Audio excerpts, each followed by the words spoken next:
Everything we know, the entire universe, might just be a simulation running inside a supercomputer. In this dream world of the imagination, anything is possible.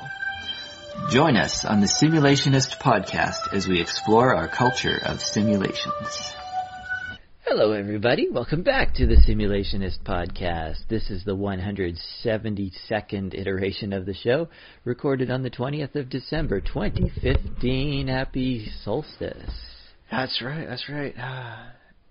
By the time you're listening to this, if you're listening to this like immediately after we put it up, it not only will it feel like a really short day, it literally will be the shortest day of the year. Yeah, if you're in the Northern Hemisphere. Although we do have downloads from Australia and New Zealand. In which case, congratulations, you've proven me wrong, and we're not even 5 minutes into the episode.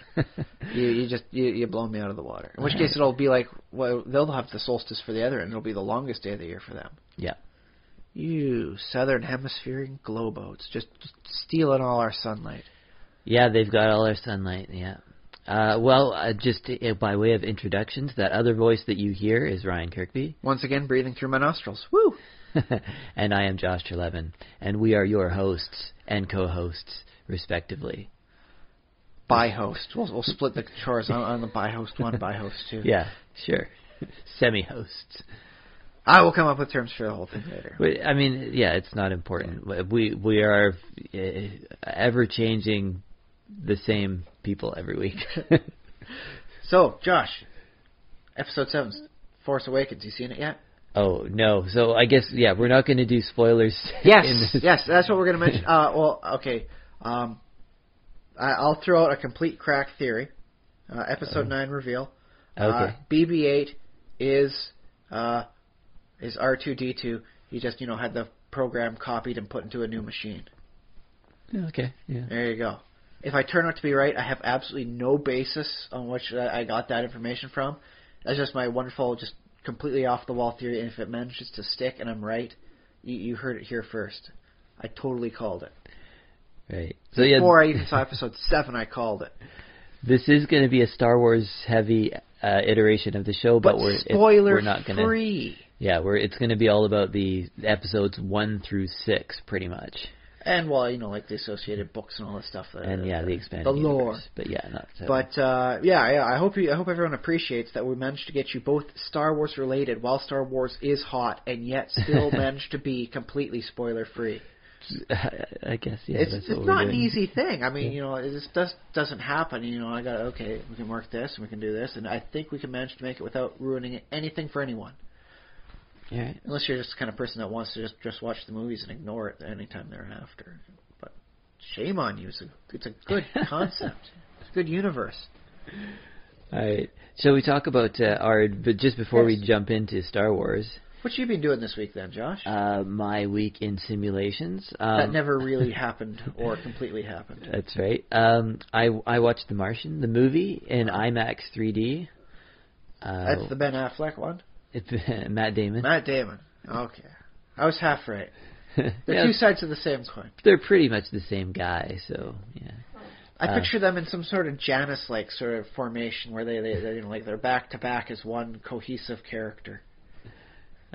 Yeah. It was a good movie. I liked it a lot. You have read the book? Yeah, I read the book, too, so I've got both perspectives. So you didn't find that, like some people say, oh my goodness, I can't stand those Harry Potter movies. They really, just don't tell even a fraction of what's going on in the book. But you didn't get that sort of vibe? You're a much better person than that, I suppose? Yeah, I mean, I guess this is the perennial debate, book versus movie. I liked the movie just fine. I thought it was good. It didn't cheapen your experience of reading the book. Yeah, I mean, if you have time, I'd definitely recommend reading the book to everybody. I think everybody should read that book because it's really good. It's a nice piece too of sort of encapsulates, modern culture because we've become a society that very much is in love with science and space and Mars. So to be fair, space, Mars, and all that stuff is kind of awesome. Well, so yeah, it's exactly. very easy to be in love with it. It's very lovable. Yeah, that's true. And and that's intertwined within our very sort of I want to say DNA, but I always get annoyed when people say it's in our DNA because DNA doesn't work that way. But you know what I mean. What's in our cultural mimeticisms? It's in the whatever the metaphor for DNA is culture-wise. Meme. It is the Zeitgeist of the day. Yeah. Now we sound classy. All right. And it's very cool because it sort of takes all of humanity and it sort of represents us all in this one person who like is pretty smart and like he's really resourceful and stuff, but he's also funny at the same time. So he's this Matt Damon character. He's playing. His name is Watney. Mark Watney is the name of the character, and sort of he represents all of us condensed and distilled into one representative individual who lives on the planet. To be literally a Caucasian male. Well, there is that, yeah. But at least he's not a Terran Caucasian male. So you can check your privilege at the door. He's a Martian. Caucasian male. Terran need not factor in here. So it's not that bad from an open perspective. Yeah. So yes, bottom line. What would you say people should do if they could only do one? Read the book or see the movie? Oh, well, I mean, I just read the book because there's more to it. There's more in it. You get more out of. And you can always imagine, Mark Watney being. Yeah, you want. There's plenty of imagination. Andy Weir is a really good writer, really witty. A lot of that actually got into the movie too, like they. It is a very faithful adaptation. So it's a good faithful adaptation. There's really good dialogue, funny, very very good. But I do recommend reading the book because there's more of it. Unless you've only got like 2 hours of free time, in which case I guess you're gonna have to move it. Sure, yeah. If you want to find out, well, I mean, you could also just read however many chapters you can read in 2 hours. I mean, that's probably just as good as. Some people are pretty darn busy, and other people are just like, I can't really devote so many hours to I want to read so many things so badly, but I really can't get a chance to sit down and concentrate on a book until after my daughter's asleep, and by then I'm usually pretty tired myself. Mm-hmm. I got enough energy to lay down on a couch and watch a movie. Yeah. So there's definitely reasons to watch the movie. You should watch the movie if you can. I also recommend everybody in the whole world to watch the movie also. But not all at once, because that would put an incredible strain on all the streaming services to try and get it, and then really decrease the demand for it thereafter. I suppose, yeah. So when you get around to it, everybody in the world should watch it. Yeah. Because everybody in the world is obviously listening to this podcast and will get that recommendation from us. Well, it filters on through. It doesn't necessarily need to be that way. You get like 40 people, from us, and then you multiply that by another 40, and you keep on going. Yeah. Right. It's a pyramid scheme. I mean, a chain.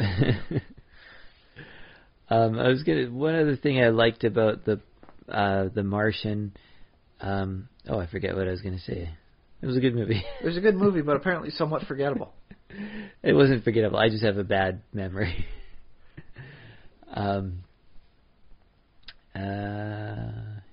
Anything else then you did this week? Oh, other stuff I did. Paper Street Theater had a run of shows this week. Uh-huh. That's the improv studio, of which I've taken classes. We've had Dave Morris on as a guest on this podcast. Well, we had him, but we weren't able to sync things up quite. Not as much pretty as we close, prefer. I went and caught their show. It was called Lethal Christmas, and it was improvised, and it was sort of based on the idea of the action Christmas movie or action meets Christmas, like Die Hard, for example. If you don't believe Die Hard is a Christmas movie, you're watching it right. You'll see on the internet many people talking about how Die Hard is a Christmas movie, so it is. And so basically they mashed those concepts together, and I watched 2 of their improvised shows, and they were both very funny. And so if they're in the Die Hard style and they're improvised, does that mean you saw the first 2 Die Hards effectively on that one? I guess so, yeah. So I saw Lethal Christmas and Lethal Christmas 2, even lethaler. Yeah. The second show I saw was actually the Saturday matinee, and of course when they get a title, I can't even remember now what the first title was because they ask the audience for a title at the beginning of the evening. But the second one I remember the title because they had kids and stuff like it was especially like a kids action Christmas movie.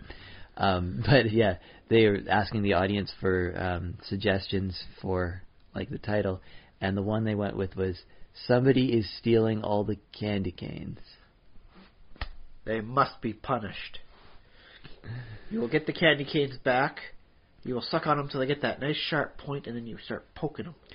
Yeah, exactly. And they took another suggestion from the audience, which was nuclear Christmas trees. Well, it is the tree that is most preferred to glow in the dark. Unfortunately, it only glows in the one color.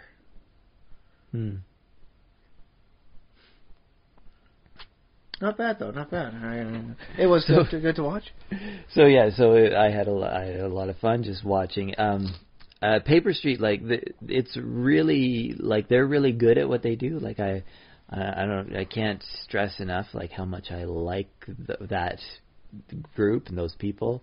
And I've and just improv in general. I've kind of got to know a couple of them a little better. So maybe I'm a little biased because I get to know your local improv actors and comedians. You'll enjoy them more. I'll say that. Like if our listeners, if we have, I know we have listeners, in Australia, for example. Find the locals around there that do it.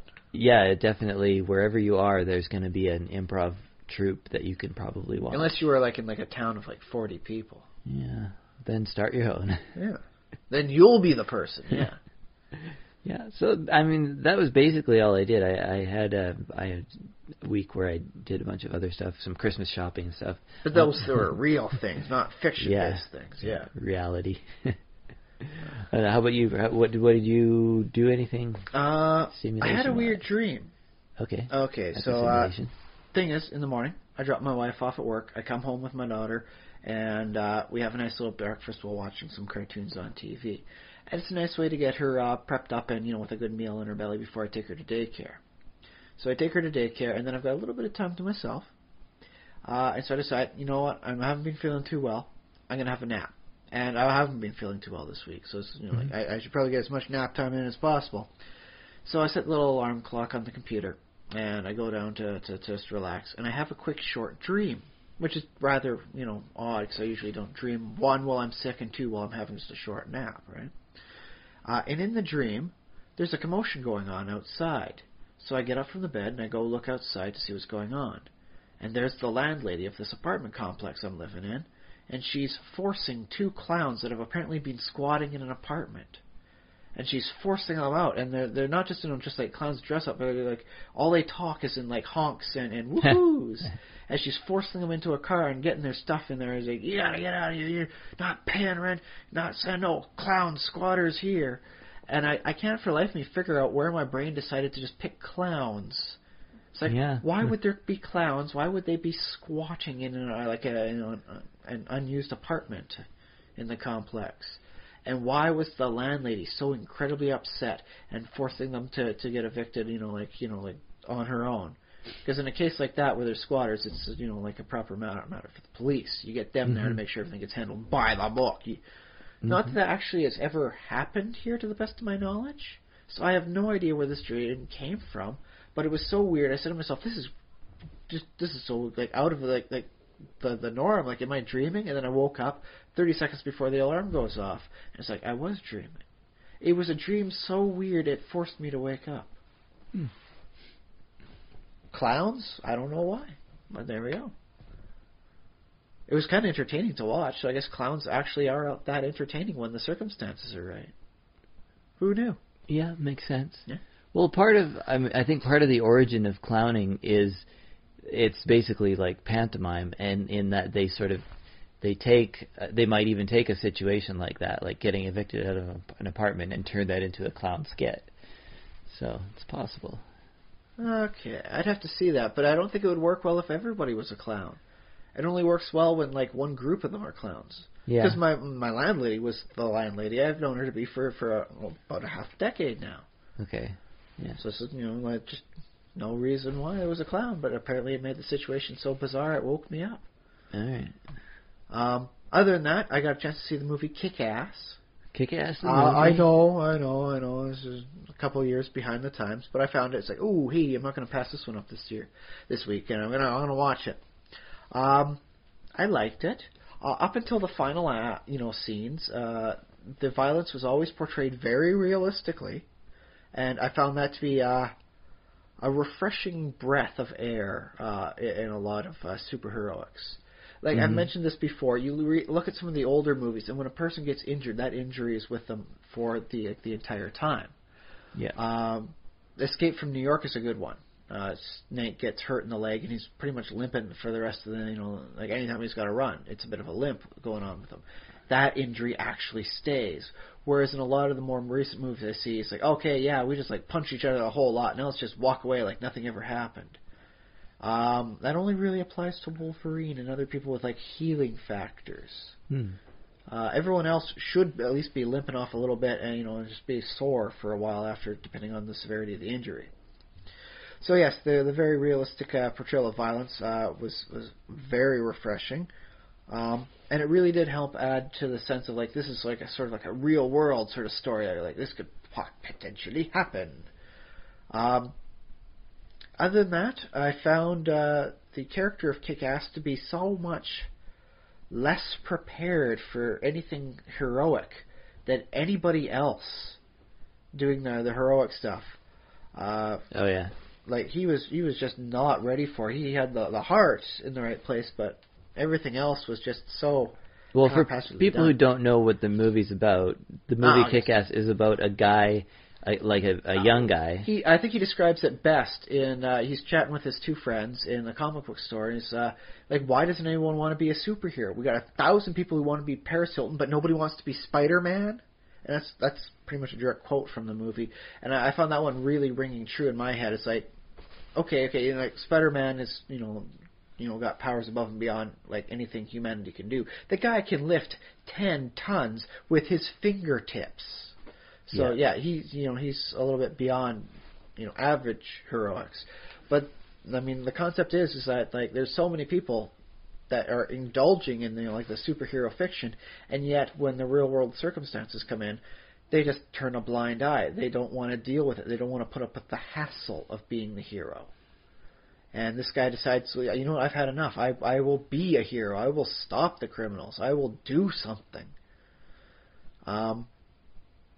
So I guess a bit of a spoiler alert on that. The police department is largely corrupt and in the pocket of the organized crime. So that does verify my theory that vigilantes work best when you cannot trust the standard sources of authority. Oh yeah, sure. When standard authority is being compromised, you must resort to extraordinary, methods of making sure justice is upheld. Mm-hmm. I don't like to espouse that too much because it does lead out to some very odd situations for like New Orleans during like Hurricane Katrina.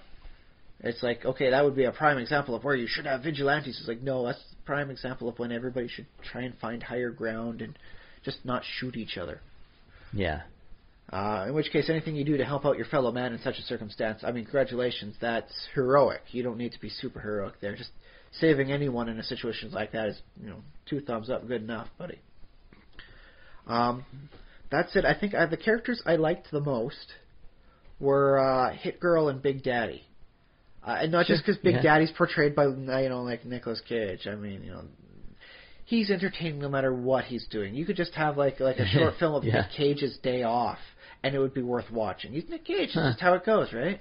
That's interesting that, I know not everybody has that same opinion of Nicolas Cage, but you find him entertaining pretty much just no matter what, hey? There's just something about him. And in this case, he plays a disgraced cop, who wants to seek revenge. And the only person he really has, in his life is, I think his 11-year-old daughter, who he's raised up to be so much more than 11-year-old girls are typically meant to be. The first scene where you see the two of them, he is shooting her in the chest to teach her how much it hurts when you get shot while wearing a bulletproof vest. Yeah. That's not something I'm planning on doing with my daughter when she's 11, unless she really wants to find out what it's like. In which case, I'll take her to a professional location on that sort of thing, and not just. Oh, you will you? If she's really big on it. At 11, if she's really insistent. Well, that's the thing. I mean, currently she's rather insistent on martial arts, so I'm looking into that. It's 3 years of age. It's the minimum age that they'll accept anyone in martial arts. A little bit different than getting shot in the chest. Well, wearing protective gear. Yeah, I don't know. There are places where that's part of your gun training. If my daughter wants to learn, how to wield a sword or how to utilize firearms, I'm going to make sure she learns it in the most professional manner possible. I am not going to have her grabbing, the sword, up on the mantle and swinging it around, trying to learn to be like a ninja. I'm going to make sure she goes to the classes that happen to be literally a quick walk away from here, and I will pay the money for a professional to teach her how to handle it without hurting anyone. The sword classes. Yes. Okay. Well, all right. Yeah. I don't know where the firearms classes. I just realized that if you follow the train tracks down from that are just across the street from me, if you follow them the right way, you'll go right past an actual sword training facility. Okay, I'm okay with that, but you did kind of switch over from the shooting her in the chest bit. But that's the thing, is there are courses out there where if you're going to learn how to use firearms, you're going to have to learn what it's like to have the firearms, what it's like to be hit by it. It's the same thing with pepper spray. With the that cops. Sounds crazy to me. I don't believe that there are. With cops, that's what they do. It's here's pepper spray in your eyes. No. I agree. Okay, pepper spray, yes, I suppose. Although even that, I'm do you really need to get sprayed with the pepper spray? You need to know how much it hurts, so you're not just willingly spraying it like crazy. Yeah, I don't know. I think maybe they. What's that homeless person you're putting up our pepper spray in the eye? Whatever. It's the same thing with tasers. They tase each other too. I'm with you on the pepper spray, at least, sure, for the sake of argument. With you on tasers. In order to know how bad the situation is, you have to know what it's like. And thus, even, getting hit with the bulletproof vest, it is going to sting. It is going to hurt. Bulletproof does not mean bullet immune. It's just the big thing a lot of people forget. Yeah, and this is the one that I'm not following. It's only this one thread. I'm following you down all the other threads, but the one thread is getting shot in the chest helps you somehow. I don't know.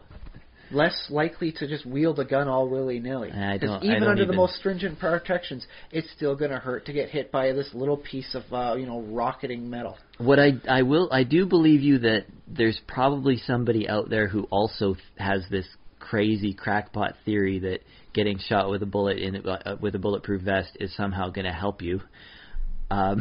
It helps train you so that you're less likely to wield and fire without anything less than I mean to do this to you. I can believe that there's somebody out there who also believes that, and that they might have found some kind of course or school, maybe even as part of a police or military training program.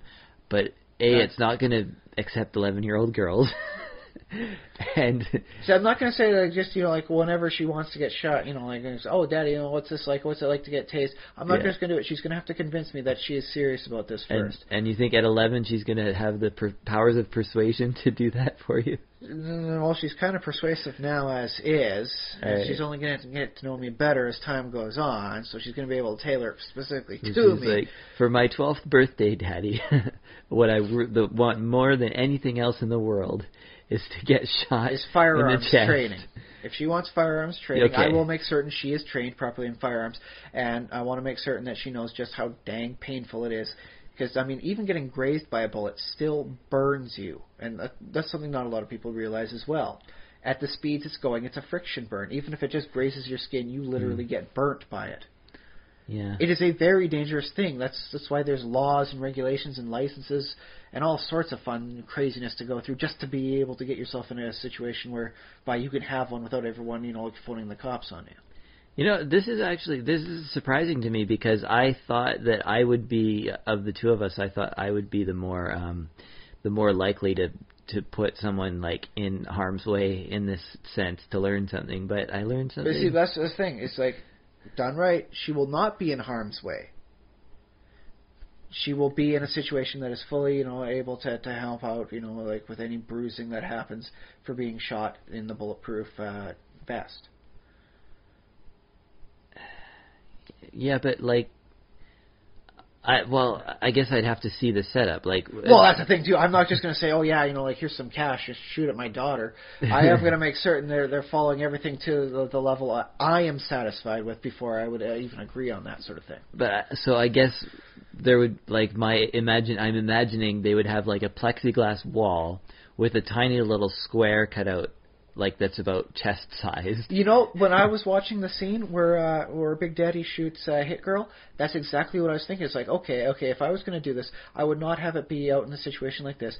We're going to have to make sure something like plexiglass, because like follow the Mythbusters, they always hide behind plexiglass for any explosion they're making. So you're darn certain that's going to happen there. And then just make sure the only exposed area is the one spot with the bulletproof vest. Yeah. But my daughter will have to very much convince me first, because okay. Well, but if she is into that, sort of thing, and she wants to learn, then about like the firearms and how to use them properly, I will make certain. Because figure this: if she's interested in it, and I say no, she's more likely to try and find some other source of education for it, which. One of the most prevalent options is finding an unsecured firearm and messing around with it. There are people that lose their lives every day, and kids that lose their own lives from playing with that. Just happens all over, and not just like down in America where people have the crazy little gun fetish thing that they have going on down there. It happens in all places around the world. Well, yeah. If she's ever interested in fire, I'm going to make certain that she's not going to be lighting matches in a back alleyway somewhere. I'm going to set bonfires for her, and we're going to do some outdoor roasting and make sure it's under protective, proper circumstances like camping. That's just how I am. I want to make certain that she's getting things done in the best positive light. Well, again, like most of these threads, I'm totally with you. Like on fire, I think I agree. Yeah, don't get me wrong on anything like this. It's not like I'm just not going to go around and firing bullets at my daughter. Although if I am going to have like anybody showing that, I will want to make sure it's much more of like a gel slug. Something that splats more, one of the more non-lethal bullets, as opposed to like an actual one of those non-lethal APD. bullets. Well, they have one. It's not like a metal casing. It's more like a gel round that splats and like a. It's kind of more like towards like a snowball, just a lot smaller and faster. Huh. Without the shrapnel things. I didn't know that existed. Yeah, I think historically they've been more referred to as dum-dum bullets. Okay. Although, admittedly, in the last 10 years, there have been a lot better strides than historical. Maybe you just shoot her with paintballs. You know what? That sounds like an even more fun time. We'll go paintballing. I do recall one time back in university of jumping around a corner, and there was a guy just popped up, and I got him because you're supposed to be 2 meters away, and this was well under the 2 meters. Guy jumped up, and it was a reflex thing, and I got him in the leg, and there was a perfectly spherical paintball-sized, bruise on his leg coming into the match. So yeah, okay. I'll take your advice there, Josh. I think maybe we can all go out and have some fun with a paintball and have a good time, as well as learning just how nasty it can be. And that was just a paintball. Imagine how much it is when it's like a metal casing designed to rip through flesh. So okay. You've convinced me, Josh. And the better part is, the price will wind up being lower in most cases, and I'll have more fun out of it. Yeah, I think so. Okay, well, that problem solved. Everybody reaches the wonderful resolution thanks to the miracle of paintballing. But the character who played Red Mist, I can't understand right now if he's a great actor or a bad actor, because I hated the character. Okay. I found him to be incredibly disagreeable, but then again, he wasn't the person you're supposed to be agreeing with or siding with. Well, you're supposed to hate him and want him to die. And I just found myself intensely disliking him, so I think that might make the actor a great actor. Because he's been in other stuff. Like, you recognized him as McLovin Yeah. I don't know about great actor. I mean, he's decent. He's funny, and But shouldn't a great actor make you hate the character? well, If he's a decent person, wouldn't it be harder for him to make you like dislike the character he's playing? my theory on villains in movies and actors and great performances is that a really great villain, you kind of root for them. Khan in Wrath of Khan. Count Dooku. Yeah, I mean, I don't remember how. Oh, But Count Dooku. But yeah. Okay, how about Saruman? Same guy, yeah. Same actor sort of thing, just a different villain.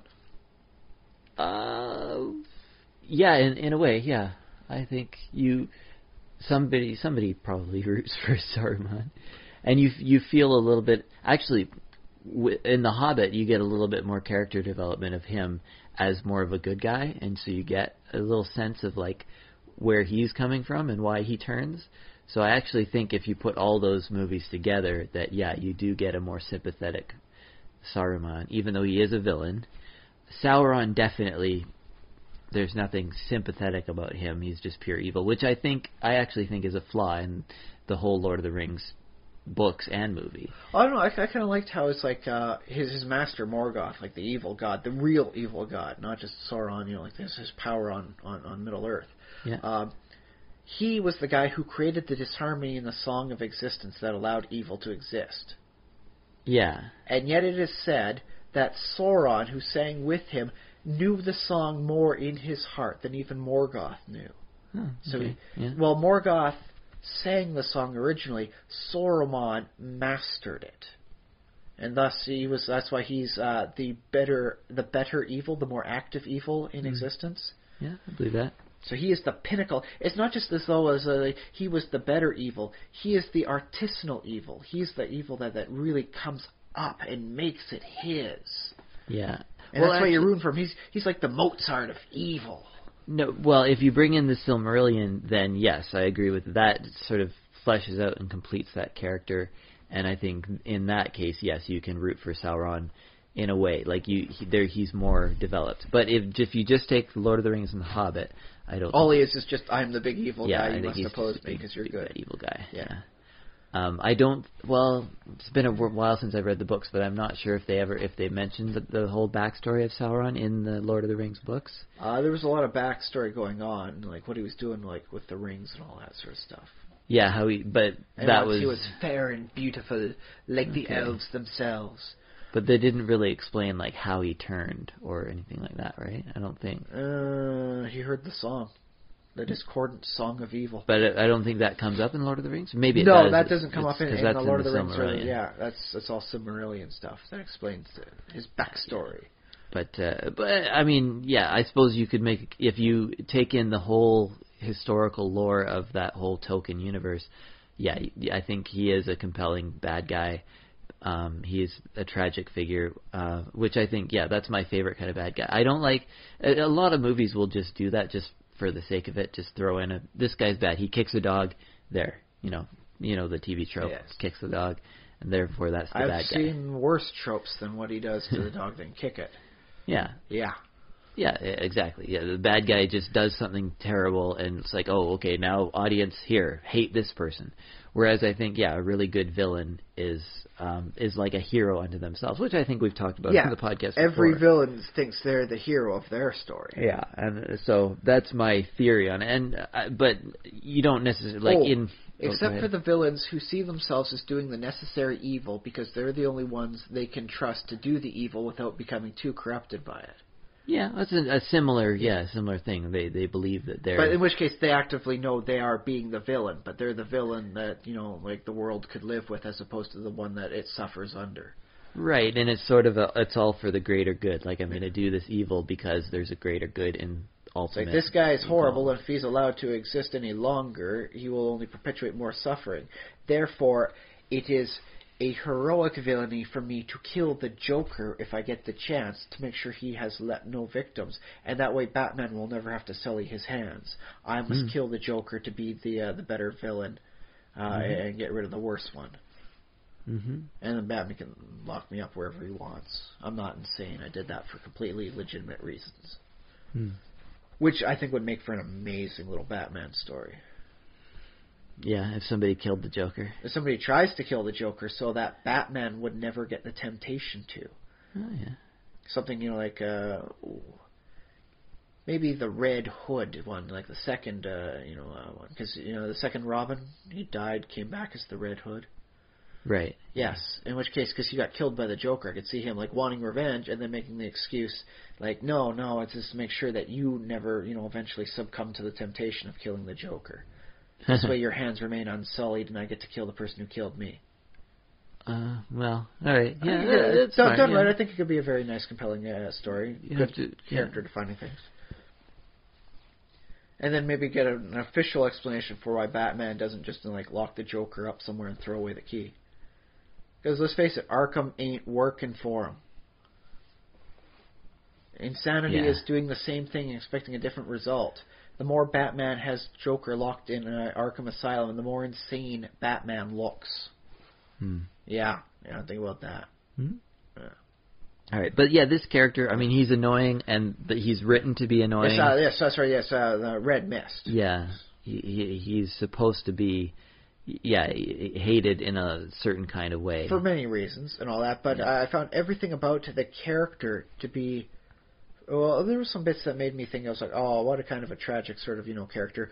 But the more I saw him, the more I came to just the most I want to do, the best thing I want to do is just spit at you. That's it. And so I think the actor must be a pretty darn good actor to make me not like the character so much when I've been told he's actually a pretty decent guy. Right. Well, actually, I wonder, part of why you don't like that character, too, is because of he seems to have such weak motivation. It's just, he just sort of, I mean, his motivation is that he wants to please his father, right? Or he wants to get into father. The family business, and take after his dad. Yeah. He wants esteem in his father's eyes, really. Right. And the way he goes about doing that seems like there should be a better way than, doing nefarious evil plots, basically. That, and he also raised an interesting concept in my eye. At the end of the movie, he makes a Joker quote from the original Batman movie, Jack Nicholson, "Wait till they get a load of me." Mm-hmm. And it occurs to me, because I've seen some of the more recent Simpsons, you've got two kinds of people out there in the world, and two kinds of movies, by that extent, two kinds of videos and all that sort of thing. You've got those who make the lines that are quoted, and those who quote the lines. See, the people that are in the lead are the ones that are making the lines that people quote. And then you've got the people that follow her up, the ones who quote. And those are always lesser, because they're striving to be as good as by quoting and being like. Maybe. So when he says, wait till they get a load of me, he's making a quote from the Batman movie. So in my eyes, he was effectively saying, this movie is not as good as the Batman movie. Sure, yeah, I suppose. I don't know, on that... Do you get that notion whenever you hear somebody make like a direct quote from another movie? There's sometimes when Kevin Smith's movies, they do quotes. But they all the time. Yeah. Oh, yeah, plenty of quotes. In which case they do it in an homage sort of way. They do it almost ironic sort of thing. To help bring you in with. When I was mentioning earlier, 1,000 people want to be Paris Hilton, no one wants to be Spider-Man. Making a reference to them like that is a nice way of bringing in the viewer. You know who Paris Hilton is, you know who Spider-Man is, so if you're saying making a comparison between the two, you get both things where they're coming from. You are drawn in. You are like the people who are saying these lines. Yeah, they're sort of saying that this is in your universe, this could happen, yeah. Whereas a direct quote is saying, okay, we acknowledge this is something that exists and was already there, and thus we're bringing it, saying we're underneath them, we are lesser than them.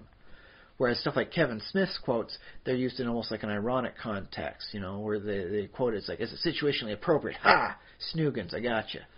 I think it can work either way, because another way it can work is it can be all those other things that you watch, those were just movies. But this movie knows about those other things, so this is real.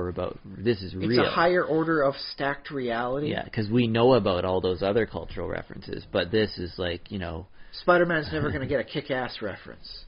Yeah, exactly. Oh, So very interesting. You've turned it on its head, whereas I think of it as a lesser thing because they quote directly. You see it as a higher order of reality.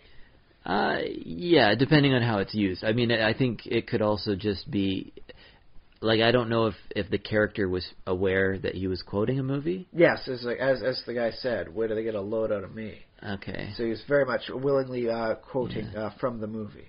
But this whole, like, Kick-Ass, the movie, it kind of is, like, it's in that genre of parody or send-up of superhero tropes, right?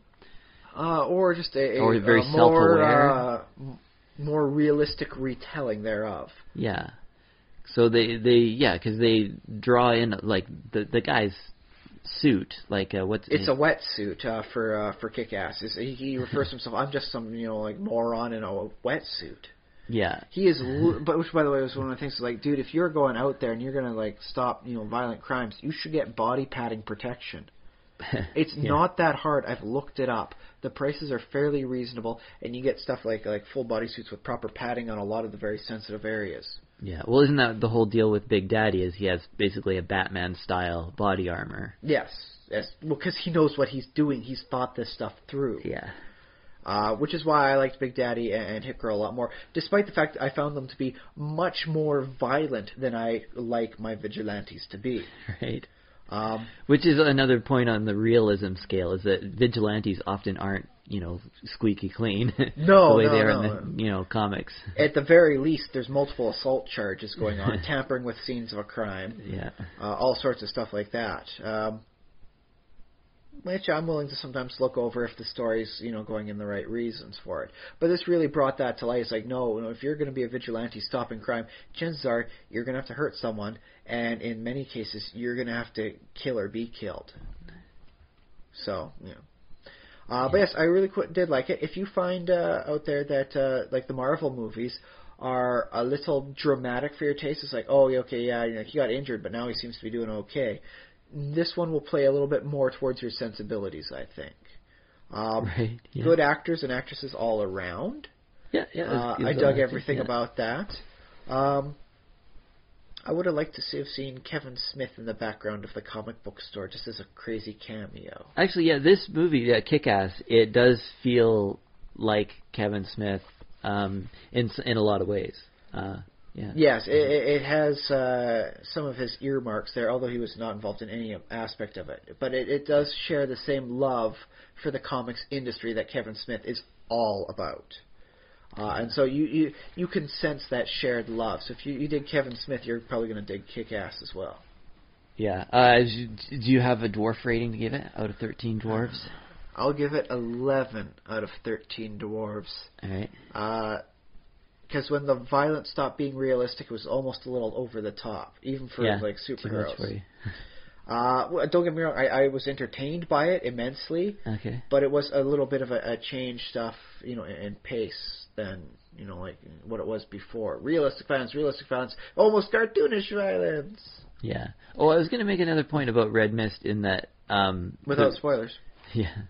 We may have already spoiled some of it, but just the fact that he is that annoying character who has a weak motivation, the weak motivation villain. Uh-huh. I think they were doing that partly to play on the trope of that happening in comic movies. I don't think that's necessarily a weakness in the writing.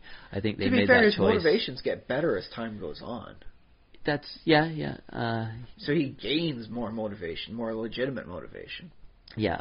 But it's a send up of what happens in movies, and they're saying, oh yeah, here's his motivation is that he's trying to impress his dad by being super evil and doing evil stuff.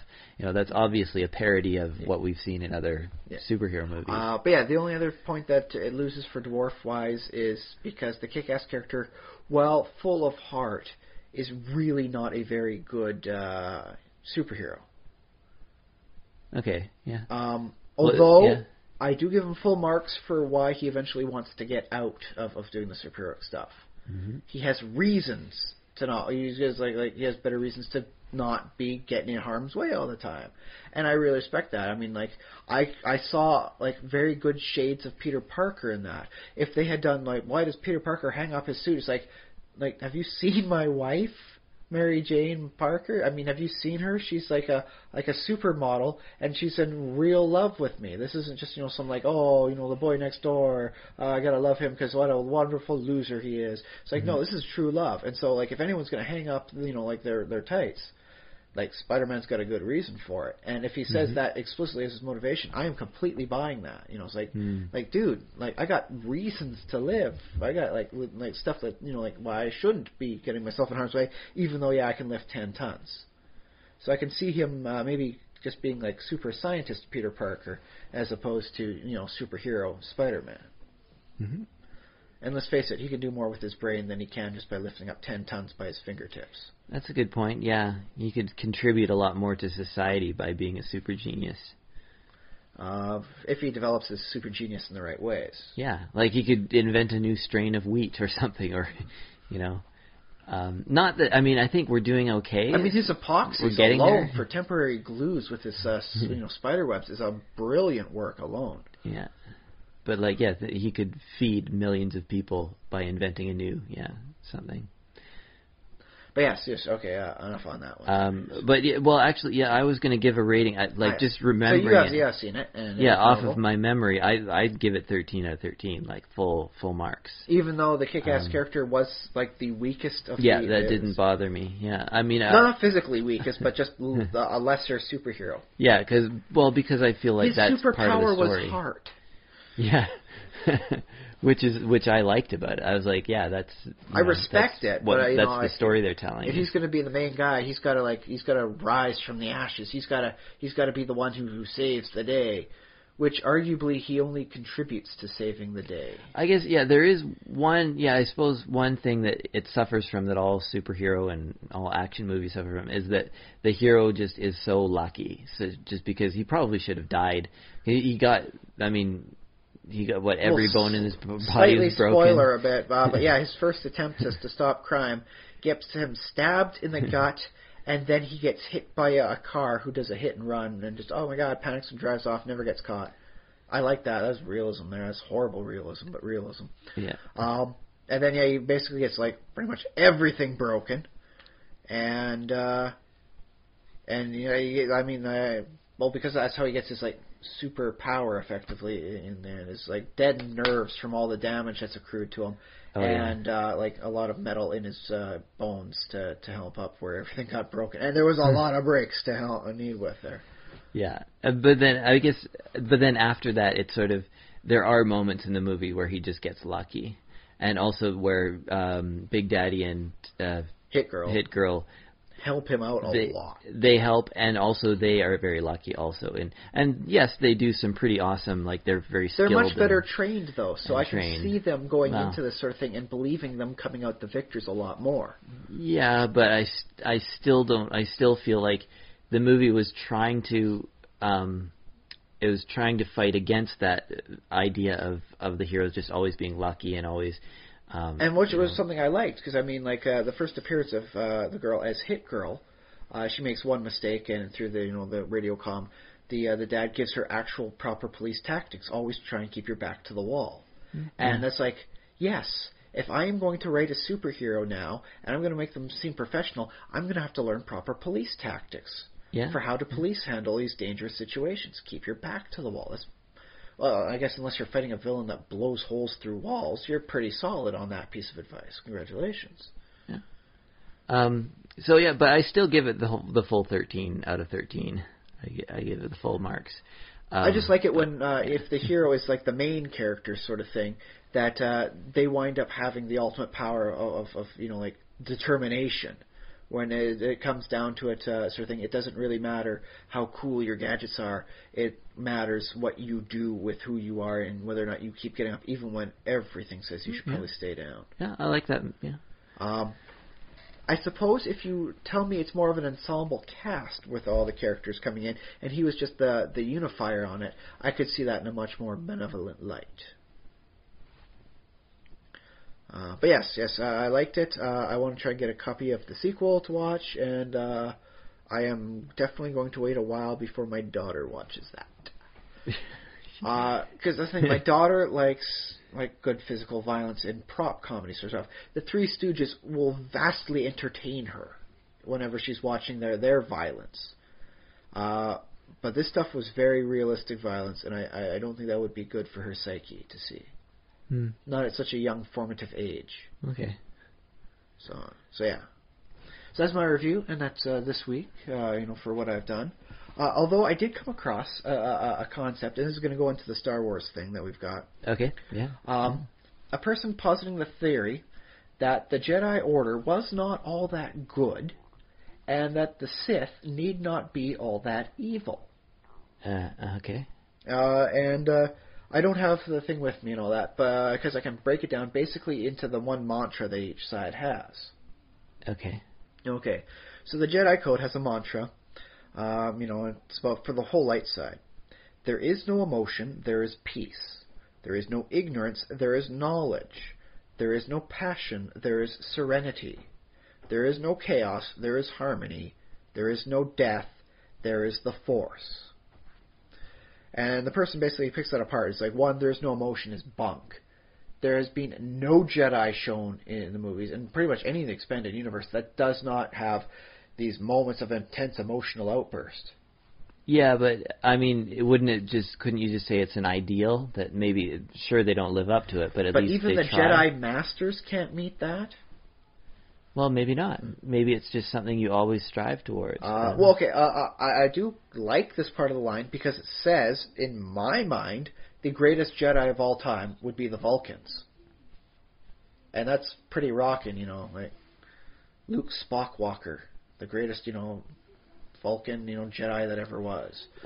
Yeah, and I guess, like, I think I agree with your position also, because it's hard to, if you don't have emotion, then you don't have motivation, and you don't have a reason to actually do Well, that's the thing. Action. Without emotion, you don't have the better emotions, like happiness, and empathy.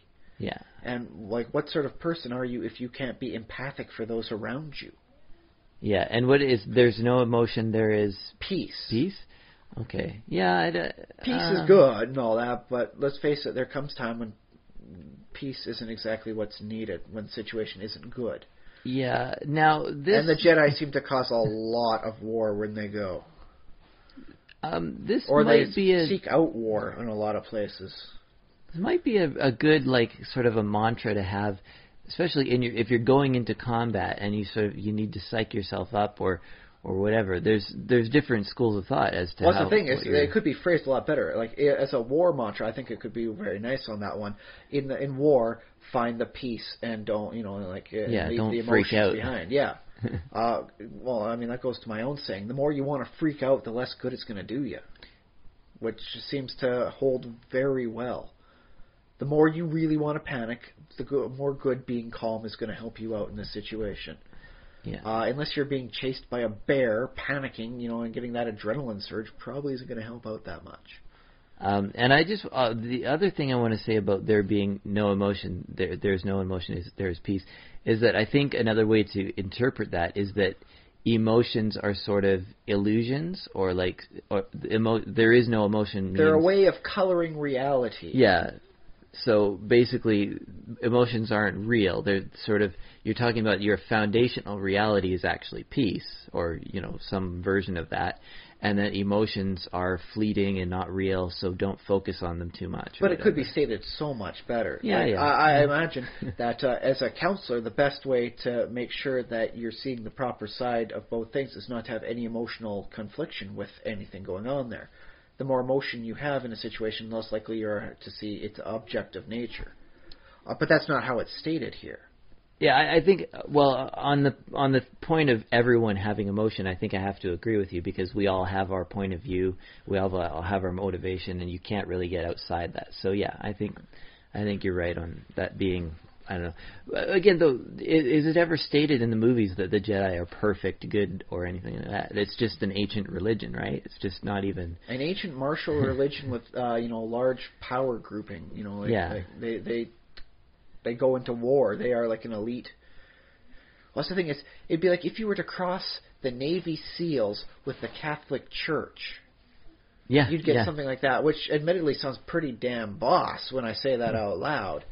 But you could see how it would not necessarily be the best on a political basis, and they have a large political power throughout most of their history.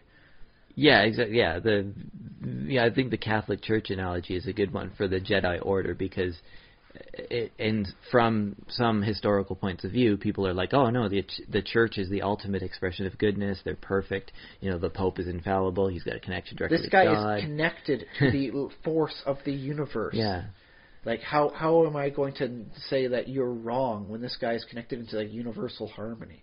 But basically, what we get from the movies, the evidence that we get, is that generally Jedi are protagonists. They're generally good guys. And also, generally, they're very powerful and good at what they do, and they're, masters of the Force. But this is a theory that says that the Jedi Council as a whole might not be as good as anyone or even all of them, as individuals are. Yeah. And that the Jedi Order actually works more towards an oppressive, regime. And so, we'll break apart some other bit. There is no ignorance, there is knowledge. And what do you call it when there's a person who believes they know everything? Because they're on the right side of delusional. There's a lot of people out there who think that they're right because, they worship the right figure. And thus they have the right knowledge, and theirs is the right. And that is a very dangerous thing to have. But, again, I interpret this as it means sort of philosophically there is no ignorance. Ignorance is a negative space. Like ignorance is a lack. So ignorance is not a substance. So when you're going into combat, like this is a very martial religion, right? Yes. You don't want to think about maybe you do want to think about not knowing things, but you just have to work with what you know. So there is no ignorance. You can't do anything with the ignorance that you're presented with. There is only what you know. So you go in with that, right? Conversely, military intelligence.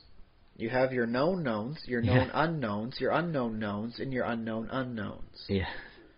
And you have to figure out which is which. You have to figure out what you know, what you know you don't know, what you don't know you know, and what you don't know you don't know. And those are very, very different things, and you can get into a lot of trouble when you put something in the wrong category. Right, yeah. So they could phrase the better, like, there's no ignorance, there's knowledge. So, like, you know more than you know. There's a lot of unknown knowns. Yeah. Sort of thing. In which case, it's still a very dangerous line on its own. I just want to stress that the way this is presented in sort of in the fiction of it is that this is an ancient religion. It's a little bit weird. That's the perception that everybody in the galaxy has, except for the few Jedi who are like, oh, that's kind of profound and awesome. Most people, like Han Solo, for example, he's like, that's nonsense, idiocy. Like that order was 1,000 years old and disappeared, like one generation previous, but I don't believe in any of it. Yeah. So again, I think sort of George Lucas, and sort of the meta narrative sort of agrees with this, that it is weird. It is like the Jedi Council, like who says they're the guys who should be ruling the galaxy, the perfect expression of goodness and all that. They're just a very powerful and generally good force in the universe. Force, pun. Force of power in the universe. Yeah. Okay. There is no passion. There is serenity. All right. Yeah.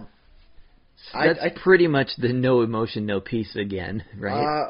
On the other hand, I like this one as a bit to pick apart because let's work over to D&D. Paladins, the most example of lawful good in pretty much any campaign setting, have a reason to crusade, have a reason to go about. They have a passion for something. Mm-hmm. So without passion, you don't have a cause. Yeah. And so how good can you be at anything if you don't have a cause to champion? So if you've only got serenity, you're much less likely to be a proactive character. You're much more likely to be reactive, which seems like, as you said, like the Jedi Council is a very sort of proactive group of individuals. Mm-hmm. In their own Jedi code, sort of thing, their passion for their proactivity is clouding their serenity. It's very messed up that way. I'm not sure if I'd agree with seeing the Jedi as proactive, because one of the things they mention, I think it might be in the episode 1, 2, or 3, but was that the Jedi had a very hard time coming to any decisions about taking action. And maybe one of the reasons why Palpatine was able to come to power was because the Jedi didn't act quicker, because they were more about being neutral and letting things play out, because they were sort of a spiritual, sort of... So in that case, the serenity was too much. Maybe. Yeah, okay, interesting. There is no chaos, there is harmony. Harmony is nice when things are nice, but when there's like a totalitarian dictator, you have harmony. And that's not nice, because it's not the right kind of nice. It's like the North Korea, like oppressive foot on top of everyone. Harmony. I guess, a weird thing about the Jedi is that these principles probably don't apply universally, like we're talking about exceptions and stuff. So maybe it's the case that it's sort of a useful martial, for a bunch of monks up in some mountaintop. Oh, yes, and I will grant you on this one. The whole concept of Taoism is that there is no chaos, and as long as you find the Tao of your existence, you are in harmony with the reality as it stands, and thus nothing can stop you. Yeah, which is a pretty boss concept, really. It works as a way to center yourself as an individual. Maybe it's good for meditating, but you wouldn't run a galaxy based on these principles. You can't have chaos. Must all be harmony. But again, it's similar to there is no ignorance, there is knowledge, because chaos is sort of a negative. It's like chaos is the lack of order or something like that. So if you're focusing on the chaos, you're focusing on something you can't control. Whereas if you focus on what harmony there is, sort of embedded in that universe of chaos, which is nothingness, which doesn't exist, therefore, the only thing that actually does exist and matter is the harmony that you create and make happen with other people. But you can see how each one of these lines, when interpreted, can set up for a very oppressive regime so far. Well, because if it's that lawful evil, like tyrant saying, there will be no dissension. There will be no dissension chaos. from my laws. Yeah. And, think about this with the whole regime, ending with, there is no death, there is the Force. We have issues in some parts of the world these days where people believe that, what they do is not going to end with a permanent death, but there's going to be something beyond that. And so they go and life after death. Wear a backpack that's actually a bomb and they go blow themselves up somewhere. There's no death for them, there's an afterlife, there's a paradise waiting for them. And so you could see how this could set up for a very nasty regime of Jedi that are just willing to just die for the Jedi Order. Yeah, but again, I think almost any group of soldiers, any military, has to have some kind of philosophy or way of justifying to themselves, yes, you are going into a situation, you might risk dying, and so you have to have some way to resolve yourself to that? Well, that's the thing is, I like the Bushido philosophy. Is you should always look backwards on life. See it from the point of your death, looking backwards, and thus you should make harmony with your day. And thus, when you eventually do have that day, you die, you can look back at it and not have regrets. You could say you've lived the good life, you've lived the warrior code, and thus you have died with proper honor, and you've made peace with everything. So we don't die going, no, wait, I left the oven on. No. The Bushido Code teaches you to put everything in order before you leave. So that way, if it's a never come back sort of situation, it's congratulations. Which is only part of the Bushido Code. There's a lot of that code. It's a very big thing. Another thing about that line, too, is there is no death, there is the Force, is the... when people... in some movies, I can't remember which movie it was that I saw this in, but he's like, we're all going to die eventually anyways, so why not, we'll just move it up a few years or whatever. I think it's one of these ones where they're going into battle. It might have been a Star Wars, but I don't think it was.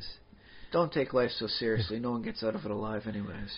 Yeah, but there was this sort of, epic battle where they're like, okay, we're all going to, go, it must have been a superhero movie or something. Everyone dies. Yeah, we're all going to, risk dying.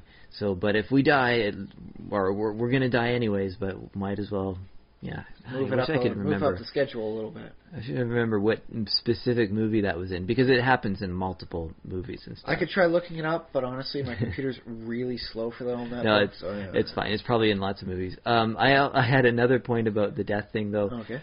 there's also of the death being a negative, and I don't know if the Jedi would have actually had this in mind, but it seems like the sort of thing where death is like you can't see beyond the point of death, right? So you focus on your life, right? Because after there is no death, because death is not a thing that you experience. You just after you're dead, you don't feel that anymore, right? So there is the Force, meaning there's only the here and now, which is being alive and being the living force of with. what they mean in this one, the living force that binds all living things. Yeah, so you don't think about death because you're not going to matter to the Force then. The Force is what really matters. So forget about like what happens after you die. Well, yeah. Although, mind you, after like Qui-Gon died, he did manage to come back as a Force ghost and teach it to others, including Anakin / Vader somehow, which is a little weird. Yeah. Yeah. We'll follow that one under evidence for him being a Sith, master himself. But that's another conspiracy for another day. Okay. But you can see how like all these together can create a very unfortunate set of circumstances. Yeah, I can't. Like if this is the basis of your philosophy and your whole organization, I wouldn't want that as the people running the galaxy. No. Yeah. Because I can clarify and interpret a little bit, but you could interpret it the other way. So and there's a lot of alien races out there, so who knows? Not everyone's thinking the same lines we are, right? Yeah, exactly. So let's look at this conversely with the Sith code. Peace is a lie. There is only passion. Through passion I gain strength. Through strength I gain power. Through power I gain victory. Through victory my chains are broken. The Force shall set me free. Okay. So peace is a lie. There is only passion, which I think is a very true thing. The concept of finding that inner harmony and peace isn't going to work for an overwhelmingly vast majority of sentient life, because there's always going to be a passion about something. You're going to want to do something. And so finding that inner peace, that nirvana where you do nothing that disturbs anything around you, you are at one with the universe, is not a good way to exist. Passion is the way. The peace doesn't really exist. That's the illusion. Yeah. Look everywhere. There's passion. People doing things every which way because they want things. They want this. They want that. That's their passion for it. That is the true essence of existence, even against the non-human life out in the Star Wars universe. Yep. Through passion, you gain strength, and that's very true as well. Your will to want this gives you strength, gives you more motivation, and thus you are stronger trying to do something than as opposed to like, oh well, I'm getting paid minimum wage, so I guess I don't care. I'm not paid enough to give a darn. Let me see if I can break this down. If you want to, then you like where there's a will, there's a way. You will find the strength through your passion. Yeah, but through passion, like it isn't necessarily the case that passion always gives you strength, because sometimes you can really want something and still not be able to attain it. But you will do better at trying to do it than if it's like Josh, would you like a chocolate right now? Yeah. Well, there's some chocolates over in the Star Wars Advent calendar if you wanted to go get it. I don't want it that bad to get up out of my chair. So you don't really have the passion, so you don't have the strength. But if you really wanted it, you really want that sort of thing, you could just go ahead and go get it right now. That's interesting, because that's like passion for its own sake. In this case, passion, I believe, the way I'm interpreting it for this case, is being your desire. Your wants, your needs. Yeah. And so I admittedly do have people doing very bad things because they wanted it so badly. Yeah, if you want something the things she bad did enough. for a Klondike bar. Oh my God. Which is why maybe there's some kind of balance between dark side and light side to attain. Which I would love to see happen in this third trilogy, but we haven't seen it all for Episode 7, so. Guess we're going to have to wait another week to find out if there's going to be any sort of balance to the Force. Yeah. Through strength, I gain power. And Strength, that's a simple thing. Power. Yeah, okay. And again, the other thing is, these can be read both either in the both ways. traditional Sith way, the strength gets you the position of power to enforce, it's like, now I've got, like a legion of droids under my command. Haha. My strength, of force has given me power. Whereas you can see it as a more simple urging of natural existence. Well, and also, there's the other way to look at it is the only way to get power is by having strength. So you look at it backwards. That's a very good way of looking at it in the negative light. Like you won't necessarily get any power at all if you don't start with some kind of strength. If you do not use, like some strong arms, you are not going to rule the countryside. And you won't get any strength if you don't have some kind of passion. Like, strength does not come without passion, or something like that. Yeah. And that's a very fundamental aspect of life, at least amongst human existence. So I'm assuming this works amongst the aliens in a Star Wars universe because they're all based off of a human thought pattern. So.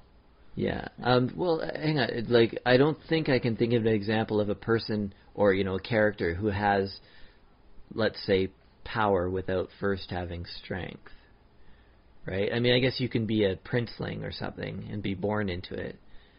The weak hand at the throne, right? Yeah, but I guess that person's sort of destined to lose it, or destined to something bad's going to happen, unless they step up. And a fool and their money are soon parted.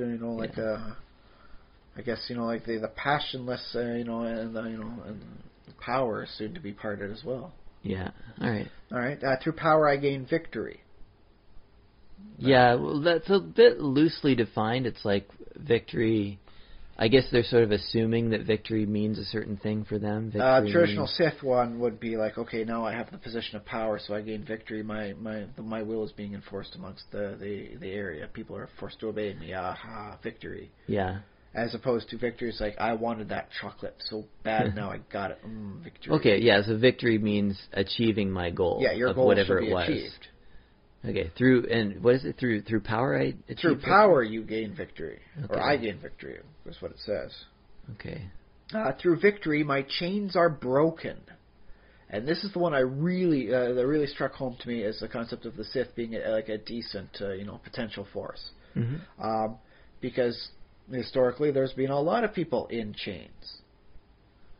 And the only way that they're going to get out of it is, through the slave uprising sort of thing, or the revolt. Yeah. So it's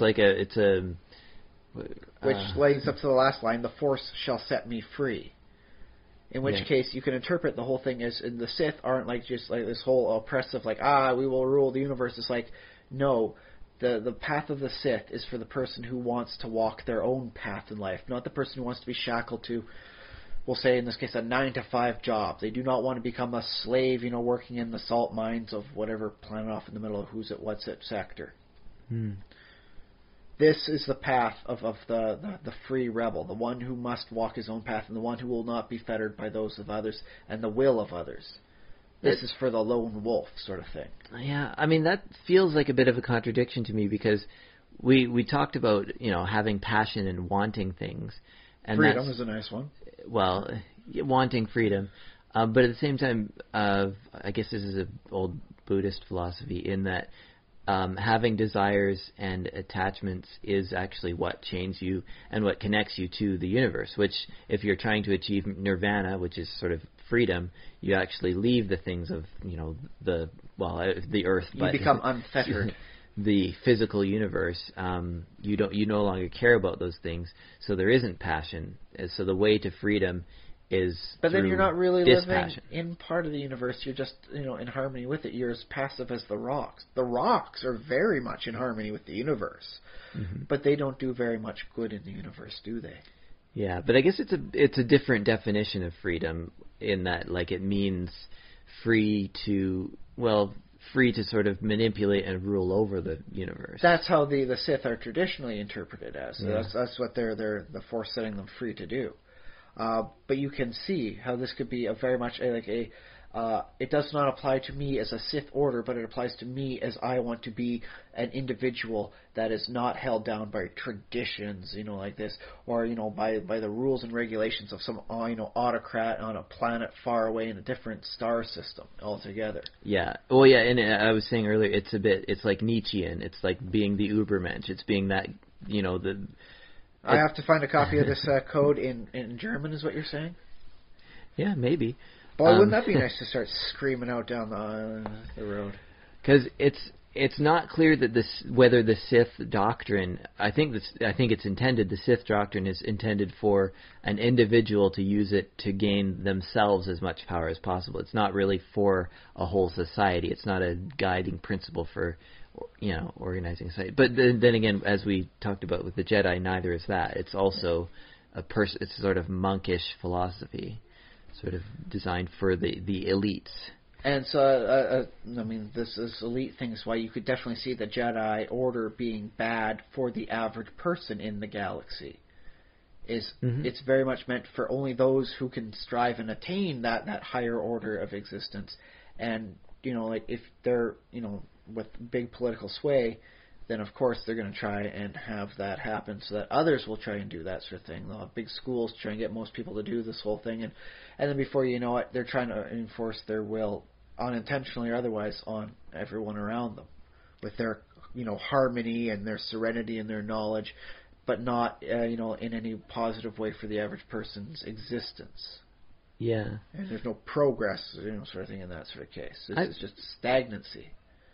I find it interesting that, the Star Wars universe doesn't really seem to comment too much on sort of organizational systems. Like, the Empire is bad, but only because they use fear and intimidation and Death Stars. Yeah, the Death Star. Literally things that can sometimes be mistaken for a moon. Yeah, but the sort of the narrative of the story seems to imply that a galactic republic is a good thing. Like, it's good to have sort of a centralized government in some way. That's everybody seems to, nobody's fighting against that necessarily. It's more like the rebels just... Except for the Separatists. Yeah, they want to do it a different way or something like that, right? Yeah, they want a little bit more personal control over what's going on in their neck of the woods. Yeah. But I like that about Star Wars, and I think that kind of makes it iconic, is that it focuses on these sort of individualistic, heroic types, and it doesn't really talk about, society organizing itself or whatever. It's very more... Which I think might be for the best, because that way you have a harder time applying that into real-world situations. Whereas if you want to act like a Jedi, like, I will hold myself to the ideals of the Jedi in my life. Well, there you go. I guess, the thing about Star Wars is it has a wide appeal. It can appeal to people of all political persuasions. All sorts of fancy walks of life and all that sort of thing. Yeah. But so, with how I've described things for you, could you see a perfectly viable setup with these doctrines whereby the Jedi Order could be seen as a lawful end of the spectrum rather than good, and the Sith are chaotic as opposed to evil? Using like Dungeons and Dragons alignments? Yes. I think it could be a lawful, chaotic dichotomy. So in that case, you could see an interesting reality Star Wars reality, whereby the Jedi Order is more of a lawful, evil sort of thing, trying to enforce their harmony, and just trying to stamp out any chaos because it's disturbing their harmony and their peace, even though it's not for the good of the people in the system who are trying to cause the chaos because they want to become free from the yoke of this oppression. And thus the Sith wind up being more of a chaotic good, where it's like, no, you have to work towards your own self and your own goals. You have to be you, the most you can be, and the Sith way is the way of reaching that fulfillment of your personal self. Well, I can see the lawful chaotic divide. I can see that, yes. However, in what we've discussed so far, I don't think we've had necessarily a good versus evil discussion, because the sort of the rule of good is do no harm, and I don't think we've really touched on that. Neither side said much about doing no harm, aside from cause serenity and peace everywhere for the Jedi Order, which might be at the cost of personal freedom. Yeah, it doesn't say if you to get Serenity and Peace, you might have to do some genocide to get there first or something. Yeah, you might have to throw, like a bunch of tea into a harbor, and, go about, attacking people and, setting up lights and causing, some sort of 13 colony rebellions. Yeah, and likewise with the Sith, it doesn't say in order to achieve your personal power, you have to kill people. You have to force everyone that you can to obey your line of thinking. Yeah. Which is what the Sith actually tend to try and do. It's like, you will obey my machinations. It's more like what happens sort of in practice with the groups, which we've seen in the movies. Which is something, because I will say this, is that when you are in a group, part of like a larger organization, then you are going to have to cooperate. Mm-hmm. Otherwise, you get booted out of the organization for being like crazy, like, how dare you be so antagonistic? Yeah. And so it is much more likely to promote good because you're working as part of a team. Yeah. Whereas the Sith is very much individualistic, which appeals more towards the people that do not want to be ruled or make, like considerations and meet you halfway sort of thing. And thus it is much more likely to appeal to the sociopathic jerk. Yeah. I don't know if you remember ever reading, I don't know if you took a philosophy class, but Hobbes's Leviathan. I wish I had taken more philosophy courses. And I think there's a couple of other arguments about this, and it comes up in philosophy and in the Enlightenment era, where they actually made arguments that it would be better to have a despot, even if he is the evilest of the evil. Enlightened despot is the best form of government. No, because even if he is sort of totally evil, pure evil, just does whatever he wants, kills whoever, on a whim, and just he has ultimate power. You give him ultimate power, but then everybody else in society, in order to sort of support him, they all are sort of forced into goodness.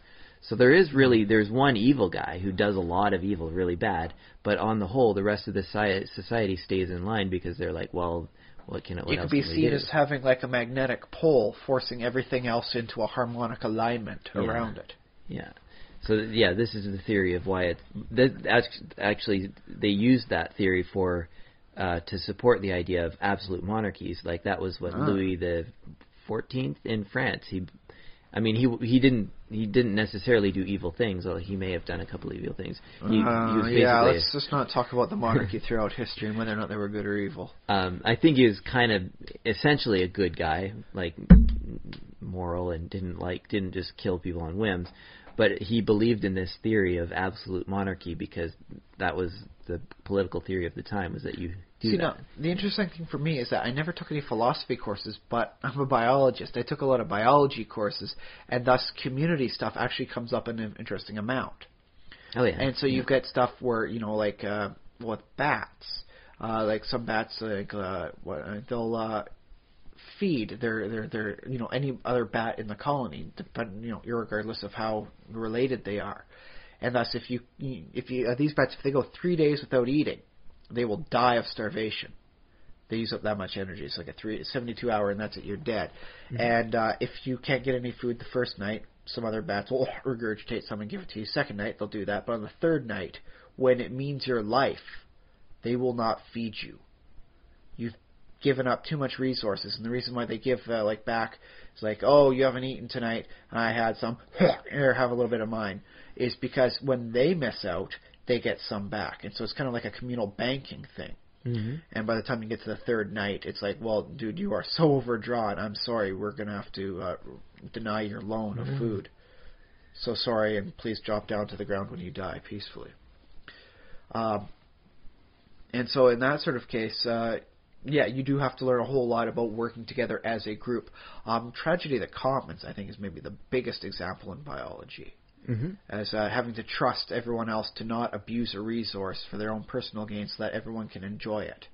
And thus how much the use of it winds up degrading it. So, like some of the best things you can do for wildlife is never go there. Because you're just going to ruin it with your crazy stomping human feet. Which I think is pretty boss. It's like, we'll just set aside these large amounts of areas and we'll try not to go there as much as possible because it's, not for us. It's for everybody and the good of everybody, but the best way to have it be the good of everyone is to not actually ever go there.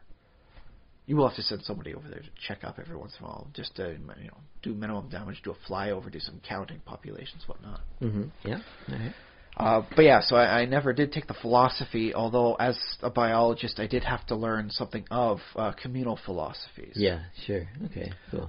So in that way, I do see the Jedi Order as being much more conductive to a society, but only on the provision that the society is working towards the good, and you don't have anybody trying to seize power, like, say, Darth Sidious managed to do, and turn it from this, galactic, republic into the galactic empire. Yeah. But let me pose something to you, Josh, because I have mentioned something to you, like in previous talks of our Star Wars. Okay. The concept of a Force-using Hutt character. Oh, yeah. Okay. Could you see it as a good potential one for the Hutt to utilize the Sith code, not in an evil fashion, but in a greedy fashion? Yeah, sure. So you shall be set free to do what you want, and what you want to do is apparently make cash and, I don't know, maybe have dancing, like Twilight girls around you. Yeah. I don't know why Jabba was big on that, but apparently he set a precedent for all the other Hutts and other crime lords, so that's what they really want to go for. Yeah. It always seemed weird. You think they'd want some sort of like other slug in a bikini dancing around for them, but Well, it occurred to me, like I was thinking about this the other day, I don't know if Jabba is even aware, like he might have reasons, like he doesn't let them wear much clothing because they might hide a weapon under there or something like that. The best I've been able to rationalize it off is he knows other races find the Twi'leks, or the females at least, physically very attractive, and thus by having them dance around him, it's like having a piece of art. Like, I know you appreciate this art, and well, I have no artistic, sense myself. Just look at this good piece of art. So it's like, I can't tell that this character is attractive, but I know you find Twi'lek ladies very beautiful, so I shall have the scantily clad ones dancing around to show how awesome I am. Yeah, or it's like, the medieval lord with his hunting dogs is like, greyhounds or whatever, just, sort of, they're super attractive to other dogs, but, I mean, he just has them hanging around in his hunting lodge. They're just a status symbol, effectively. Yeah. That's kind of what I figured it as. I don't think he was actually, physically attracted to the dancing Twilight girl. At least she. I mean, they are apparently all hermaphroditic. Are they? Yeah. The Twi'leks? No, the Hutts. The Hutts are, yeah. Okay. The Twi'leks actually are, the binary genders, as per galactic norm. But could you see a story or do a role playing game sort of thing, whereby you have like your Force, Hutt utilizing the Sith code, but not as like the evil jerk, like Darth way, but just more like as like a greedy, I am going to be the most me I possibly can, and nothing is going to stand in my way from becoming the most me I can be. Yeah, but again, I think if you don't have because this feels very much law chaos, or sort of personal. Personal versus communal. Yeah, so I imagine like without a moral check on that, you probably would do some evil stuff, because that's evil apparently. What the line from Spaceballs, evil will win because good is dumb. Good is a little bit more trustworthy than it should be. Yeah. A little naive in that sense. So then, could you make an argument over something then like Han Solo pursuing a Sith line before he finally joins the rebellion and gets to know like the fight the good fight? Because he's all about being the smuggler and being his personal freedom. To go where he wants to go and, make some cash on the side and just relax and have a good time. He does seem to have that code, like he says, I always look out for number one. It's all about me because nobody else cares. But he also... Meanwhile, in the back, Chewbacca sheds a big fuzzy tear. I think Chewie actually has a very similar outlook to Han. I mean, you don't hear him vocalize it, except... Well, maybe. You don't understand if he vocalized a counter to it. Although, actually... Yeah, they made up some stuff in the expanded universe about how Chewie owed Han a life debt. Yeah. And he was very loyal. But I think it's a little bit like, Penn and Teller. Like, Teller rarely ever talks. But when you do hear him talk, he has very similar political ideas to Penn. Like, they seem to I'll just share let a the lot big guy of... talk for me instead, Yeah. That way I get to keep my throat nice and pristine. I think it's a little bit like that with Han and Chewie. I think Chewie basically shares the philosophy. Like Hairless guy here say, says basically everything I can, except I can't say it in the language I want, so he says it for me. Yeah. He's my interpreter. Chewie would probably also say something like, yeah, Jedi, that's a dumb religion. It's stupid, old-fashioned. Better to have a good bowcaster at your side. To be fair, I mean, apparently the Wookiees do have dew claws. They could, like, literally maul you like a grizzly bear anytime they get so peeved off. Well, so I guess a lightsaber seems pretty, like, oh, yeah, I guess if you really don't have these dew claws coming out, raw. Yeah, but, well, the weird thing about Star Wars that you don't really see too much, but I think would happen, and I think Rick and Morty gets into this a bit more, is that there's always a bigger fish. Actually, that's a line from Star Wars, isn't it? Or there's always a bigger fish. I don't think in Star Wars. Episode 1, I think they said. Well, that. maybe. Because they're in the underwater ship, the submarine, going under the water, and then like a big fish grabs them from the back. It's like, oh no, we're getting caught by a grouper fish or whatever, and then an even bigger one comes along and like gets the other. So that's my point about the Wookiee, is that yes, he can tear humans apart, but there's probably another alien species, Rancor, like a Rancor or something, or maybe some version of that's more intelligent, that could in turn rip Chewie apart like he was nothing. Rancor with a droid brain. Yeah, there you go. So yes, he's powerful as compared to humans, and probably there's a lot of creatures that are like really weak to humans, like that we would be like, oh yeah, just what's this? You call that a skull? Well, except for I was going to say Ewoks, but I think they may have been cannibalistic. Yeah. You could tell when they were tying everyone up and they were going to barbecue them. This is not the first and only time they've ever done such a thing. And at the end, they've got a lot of the stormtrooper helmets sitting around there using as drums. Well, you say cannibal, but I didn't ever see them eating other Ewoks. Well, I say cannibal is sentient, eating another sentient creature. All right, there we go. The wider term for it, because it's the thing is like the term for sentient, cannibalism only really has this one narrow human eats human definition, because like it's the only other intelligent species. I mean, dolphins aren't too dumb, but they really don't rank too high compared to us. And most, like, apparently right now my daughter could think better than most dolphins. Mm-hmm. So, yay! I got a smart dolphin for a daughter right now. But yeah, so I suppose we were digressing off that one. Did I forget to answer a question in there? Han Solo being effectively like following the Sith sort of code. Oh. Because it's very personal. It's very about me, about like what I want and fulfilling my needs and what I want. I don't want to be under this yoke. I want to follow my passions. Yeah, except I think he wouldn't. I think he would get bored with the fact that there's like a whole series. Like he figures he can boil it down to basically, look out for number one. Yeah. Like, I don't think he doesn't follow the code in so many words, but his personal philosophy does align itself much better to the Sith than it does initially to the Jedi. It's only in the later part of the original trilogy that, he came back for you and all that sort of thing, where he realizes, like, no, sometimes you do got to stand and fight. Well, and that's the other thing about the development of Han's character, which I think we've talked a little bit about before, but he starts off, he's a bad guy. He's a smuggler, a thief, a murderer. To be fair, after Lucas does edit around, he does murder in self-defense. And that's the issue at hand that we're of contention. Han Solo? Because he's not a good guy. He's on the side of evil, or at least he's nominally aligned with him. Yeah, he's a dangerous guy. Like. If you hook up with Han Solo and he thinks it's more convenient to just dump you out into space, he's liable to just do that because that's the kind of person he is. But then, through the story, he's like, softens and falls in love with a princess or whatever.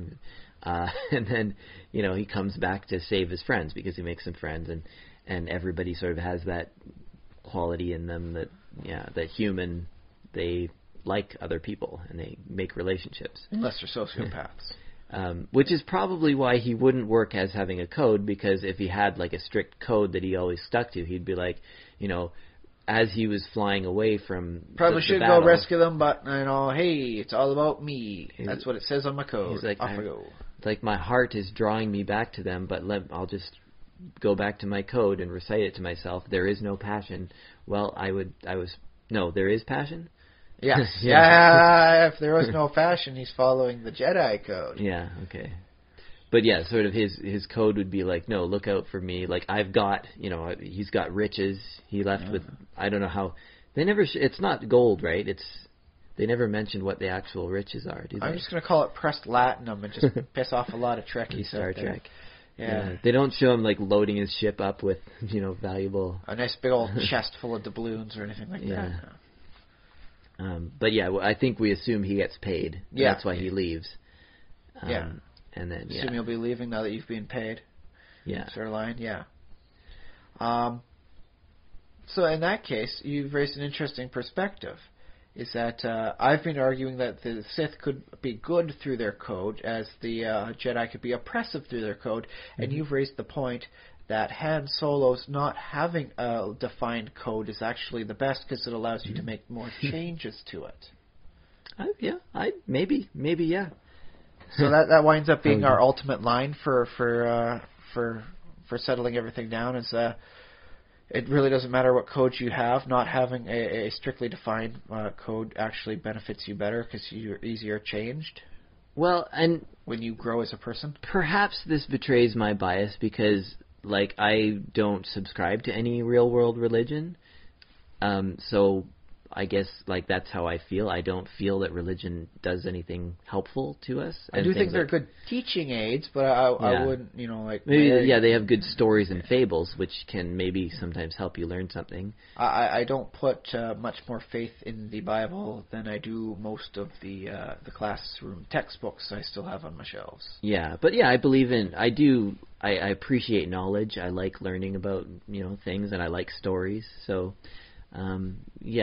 so I guess I'm not entirely, like, I don't know how much Han Solo likes education and stuff. He doesn't seem to be that much of a book learning guy. He wasn't smuggling books anywhere for free, I'll say that. So, I mean, he is different from me in that way, but... On the other hand, I didn't hear anything about him smuggling much, aside from the standard, this must be a drug spice. Yeah, they don't really... For all I know, he was smuggling, like, sriracha sauce across the border. I think if you read some of the expanded, like, there is a Han Solo trilogy that somebody wrote, the very early Star Wars fiction that somebody had written and actually, like, published at, like, the Han Solo trilogy. I think you get to, and I read them years and years ago. Way back in the day. Yeah.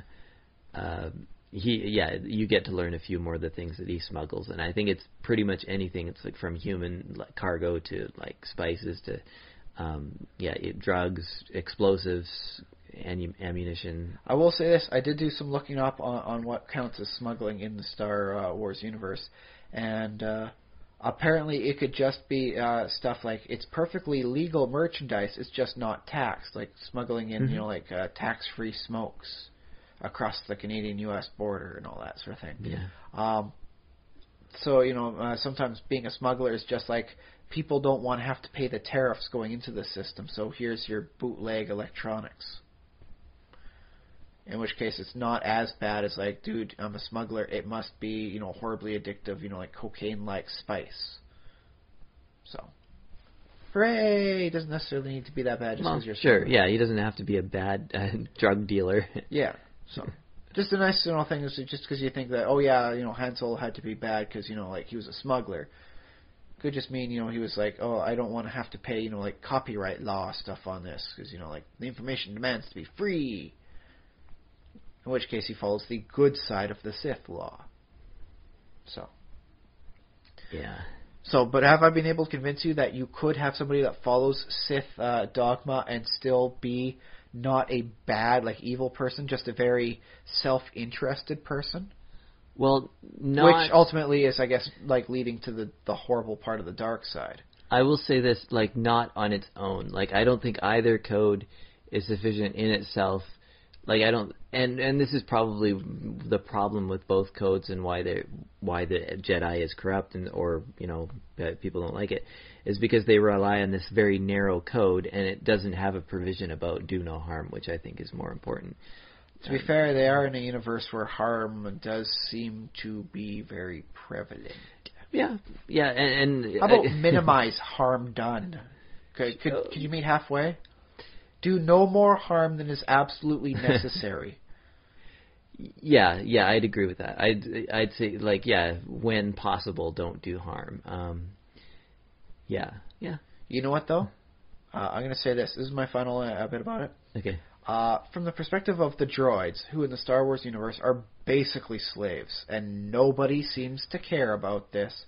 Even the Jedi Order, that there's this bunch of sentient people that are completely bought and sold and owned by anyone else. The Sith path here to being set free would much more appeal to them, and is a very good thing. That electronic forces, like such as the C-3POs and the R2-D2s, have no force attunement and are nowhere connected to the Force at all. Otherwise, you would see a lot of Sith robots. Mm-hmm. But yeah, there's a nice little thought about it. I think the point you're trying to get to me is that the Sith code is pretty much as relevant to sort of achieving good status or doing something good in the universe as the Jedi code is, and I think that's basically true. I think they're about equally useless as far as I'm concerned. I do find the Sith code does find itself, for me, more applicability in an average person's daily life than the Jedi code does. The Jedi code is a higher order, whereas the Sith code is really like a common man's sort of philosophy. Yeah, I like what I like about the Sith code is that it's about sort of acknowledging reality, saying yes, we have these passions in us. Peace is the illusion, sort of thing. There is passion. That's what life is all about. It is passion. Yeah, and I like that there's an emphasis on freedom because I find freedom to be a useful thing. Although my ultimate good is sort of the good life, and freedom is very important to that, but freedom is not necessarily the ultimate expression of the good life. Although it is very, it's up there. Freedom is pretty important. High up on that pyramid of hierarchy. Because you can't achieve things like happiness and food to eat and stuff like that. I'm sure the Egyptians had many slaves that were quite happy with their lot in life. Because they weren't getting whipped too much, but you can achieve more by being free than you can by being under someone else. Yeah, I believe in that philosophy. Although on the other hand, if you are underneath someone else, they're also helping you stay at that position. So without that person above you, there's nothing else underneath you either. And when you're free, you can find yourself in a free fall. Yeah. But I guess in some ways, I almost do see freedom as equally like the pinnacle of what we're going for as the good life, because I kind of like that idea of just even if it means suffering in some ways, it's preferable to suffer as a free person than to sort of live a boring life as a And congratulations. I think when you pass on, you can have some very good common ground with the forefathers of America. I think, and I probably believe that myself because I've been in this culture, this North American culture, shared United States and Canada, of valuing freedom that much. I think to a point, I do believe there are some laws that are for the good of people. Yeah, and seatbelt sort of laws. Well, and we talk about balancing rights and, don't do a lot of drugs, then go driving sorts of laws. My freedom to swing my fist ends where your nose begins, that sort of thing. Yeah. Where we have to balance each other's freedoms out. And neither Sith nor Jedi seem to address that sort of interaction between humans. It's all about the individual idealizing well, that's the thing themselves. is like the Jedi does work more towards a societal level, in peace and harmony and no chaos. But it doesn't address that, at what end do you have to stop that? Because there is something to be said about, a little, how was it? I think it was Jefferson said, a little rebellion is good for the soul every now and then. Yeah. So that said, the founding fathers are more progressive in their philosophy than either the Sith or the Jedi. Possibly, yeah. Wow, think about that, man. I mean, yeah, the whole light side, dark side of the Force was also, it was just sort of invented as a sci-fi trope to be like, oh, let's have this made-up religion and how Space can we, wizards. Space wizards. I also like the idea of light side, dark side is sort of a people talk about the light side, dark side of the moon or of a planet and stuff, and the Taoist symbol of the yin and yang. It's got light and dark in it, and in the philosophy of Taoism, it's like, yeah, you need both light and dark, and I think that's sort of built into when George Lucas, I think it was him, invented this idea of light side, dark side. He had that very much in mind. Like, you thought these are sort of opposite forces that need each other, and yet the people in the universe seem to be like, no, all light side all the way, and then, yeah.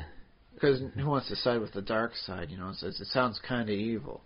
Yeah, and can you really have a force, can you have a monopolic force, just one-sided, only light all the time? Like, we no are darkness working on ever? that for magnets, but not a lot of progress. These monopole magnets still elude us.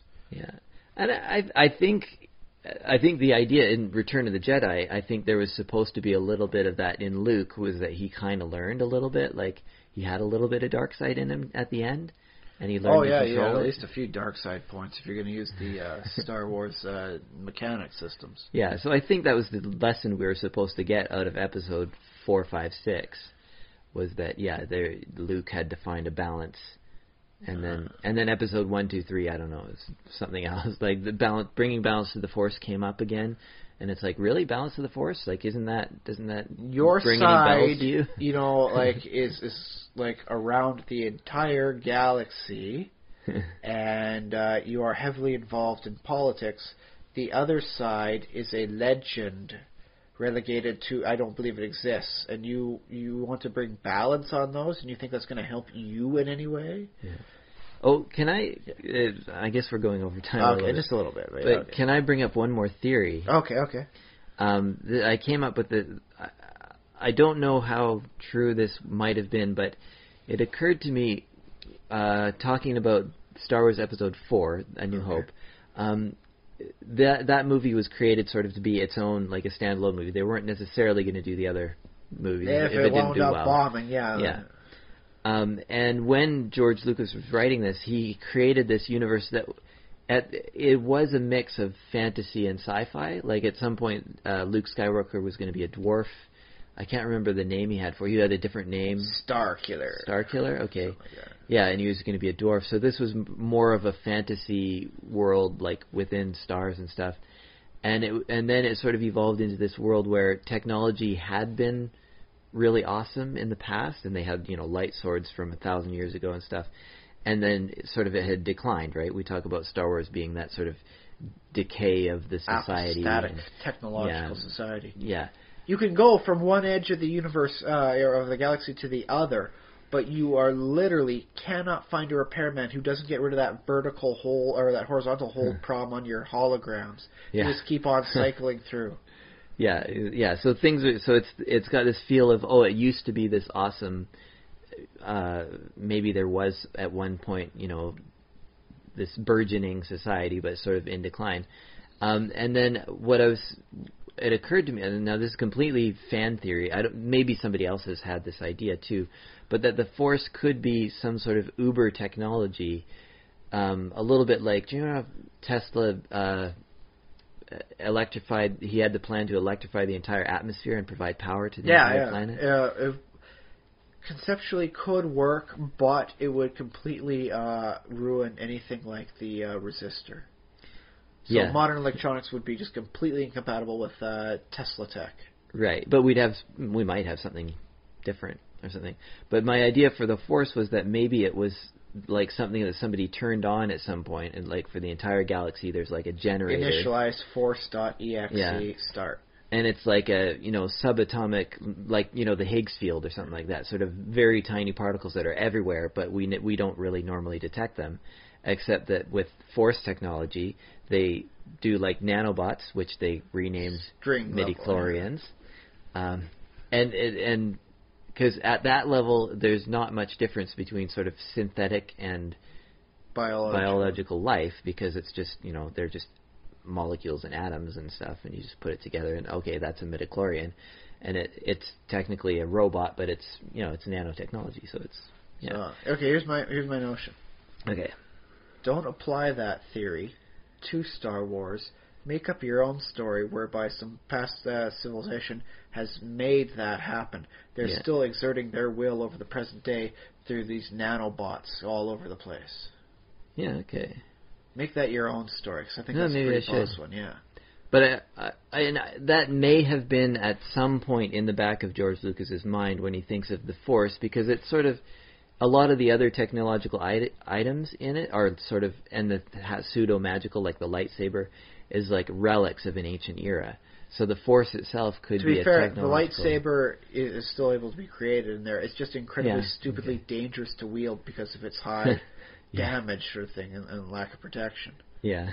Although from what I've seen for the commercials, it does look like they are working up some anti-lightsaber technology with the stormtroopers. So. Oh, I see. Congratulations on actually progressing to some degree. Yeah, because there's one scene where the guy's like he's gonna fight with the lightsaber, and the stormtrooper just like pops out that one thing from his arm, and he's fighting and blocking with it. So he's able to stop a lightsaber. So it's like. Well, we weren't going to do spoilers, but I guess there's a little spoiler. That was in the trailer, so I don't think I'm going to count that as. I don't know exactly how that works. This is what it appears to be in the thing. Like for all I know, maybe the guy in the stormtrooper outfit's actually like a Sith or a Jedi himself. I don't know. Yeah, but it looks like somebody finally, after so many thousands of years, has come up with some anti-lightsaber technology. Well, that is fieldable, like on the field of battle. So it's like, congratulations, I'm finally doing something about it. Although, like, that seems odd to me that you would spend that, because there's, like, millions of stormtroopers, and there's basically one Jedi in the entire galaxy, so... But look at the historical records of just how many, robots the Jedi were taking down. Oh, fire at them. You reflected it back. Now your buddy's got a hole in his head. I don't know. If I was the Empire, I probably wouldn't spend resources on that. Although they're probably spending resources on weird stuff anyways, so... Yeah. Oh, yeah. Put something into the R&D budget. Come on, man. You don't want the lightsaber to be the pinnacle of technology. During the Clone Wars, I might have done that because there's still Jedi around. So if you could make a big enough lightsaber, could you have deflected like the ray from the Death Star? Blown up the Death Star next to it? That's the question we'll leave it on there today. Yeah, I'm going to say yes. So how can people get a hold of us with their crazy Star Wars theories? No spoilers. Come on, guys. Come on. Well, you can spoil me. I don't care, but I want to see this within the next week. Ryan looks at the Facebook, so just don't put anything on our Facebook page as far as the spoilers goes. But yeah, we have a Facebook page, facebook.com/The Simulationist, which you can like, and it is technically you can comment on there. The comments appear like on the left side of that page, but anybody should be able to see them and get a discussion going. You can also comment on our episode post threads that we post a little link on the episode. You can comment on there too. TheSimulationist@gmail.com is our email address, TheSimulationist@gmail.com. You can send us big, long essays. I'm the one who checks that one, so you can spoil anything there. I really, I'm open to all spoilers, so spoil away. Send us long emails. So the thing is, initially I was only okay with hearing it and say, okay, maybe if I get a spoiler, it happens. But then I heard people coming in, to work, sort of thing, and the coworkers and everyone said, oh, I'm really enjoying it. So it's like, dude, these aren't critics, these are real people thinking about it. So the more I hear the good word from them, it's like, oh, I really love the movie. The more I don't want it spoiled because apparently it's a good movie. So I was like, spoil it for Josh. He's okay with that, but I mean, at least understand where I'm coming from. I do want to see this. Well, I'm sure probably our listeners are probably more on your side than mine. Probably, I'm thinking a lot of them don't want it spoiled. In which case, if I was right about the R2-D2 being BB-8, just copy, paste for his programming, I'm completely sorry for spoiling that. Yeah. I had nothing to base that on other than like my crack theories. Yeah, I think that's a pretty bad theory. Oh, the worse the theory is, the less likely it's going to be true, so no one can accuse me of spoiling anything. Yeah. What else? Twitter, tweet at me at SpaceBoot1 is numeral my Twitter. 1. Yeah, that's right, SpaceBoot numeral 1.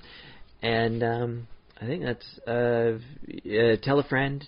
In real life, we would love it if we could get real huge just by all the nerds talking to each other about how great our little podcast is. We did a Star Wars kind of themed podcast without spoiling, Episode 7. Mostly. I mean, if you don't count trailer stuff, but yeah.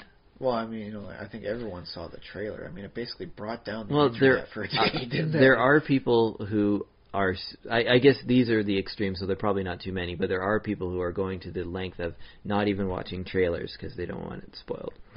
Well, that's the thing. That's what really got me intrigued about the whole thing initially, was that I saw the trailer and it's like, it didn't spoil anything for me. Okay. I'm unspoiled, and I actually want to know more about the characters they presented. I mean, that's what studios try and do with trailers. They try, but they fail often spectacularly, especially with comedies. They give like all the best comedy lines and all that. So it's like, yeah. What should have been the biggest laugh of the movie? It's like, I saw that a dozen times last week watching TV.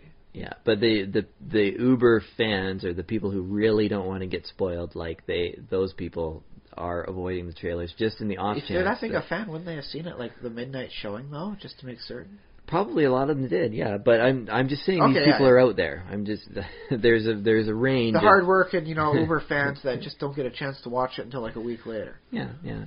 But at this point, it gets infinitely more difficult to avoid spoilers as the movie comes out, and it's in the culture so much. People are just gonna be talking about it. So probably by the time our next episode goes up, we probably could spoil some things because. I'm going to try not to, of course. Yeah, sure, yeah. But I might be geeking out over it next week. I'm not going to lie. Yeah, and there will be other podcasts that will just go ahead and do all the, they're probably up. Complete dissection of Episode 7. Yeah, they're probably already up. Like, you could look them up right now. All the more reason to listen to more of our back episodes. Yeah. There's even less spoilers. Yeah, if you haven't caught those movies and you don't want to get spoiled, don't listen to your other podcasts. Listen to our back episodes. Yeah, go back a couple. Get yourself a 1 die 20, and you roll it, and that's how many iterations you go back, and you listen to that one, and you keep on going. Yeah. Or if you want to go with Josh's preference, a die 12. Yeah, die 12 would be good. You could even roll 2 die 12s and multiply the first one by 12, and then add them together, and then you get pretty much all our entire. Well, that's 144, so we have quite a bit more than that now. Actually. Yeah, isn't that a nice thing to say? I'm quite happy. Did I cover everything? Email. Leave us reviews if you can on iTunes or your favorite podcatcher of choice. I think Stitcher's the other major one. There might be other ones that people might use. So if you have one of those, you can give us the stars or thumbs or whatever you want to give us and a little write-up, and we would so appreciate that. And check out our Patreon page. Don't pay for the batteries that are charging our recording devices as we're talking. Batteries, maybe buy us coffee or whatever you want, whatever you feel like. Just saying, like right now you can get like 6 advent calendars for like $1. Oh, yeah. So you donate $1, we could get like chocolate for days. We get enough chocolate to last us into the summer. Yeah. If you send a note, I'm not sure how Patreon works exactly, but if you can send notes along with your donation. But if you send a note as to how we are supposed to spend the money, we'll don't make it rude or anything like that. But we'll do our best. Yeah, we'll do that. But that's not. You don't have to. And this podcast is, of course, free for everybody in the whole universe. Okay. Throughout time too. It's not just like far long time ago. Far, far away. It's like now and forever. Yeah, and even in the past, if you somehow managed to get this in the distant congratulations. Past. In which case, send us a letter to create a time paradox. All right. Well, are we ready to sign off? I believe so. Okay, I've been Josh Levin. I've been Ryan Kirkby. May the Force be with you. And Zen Mud.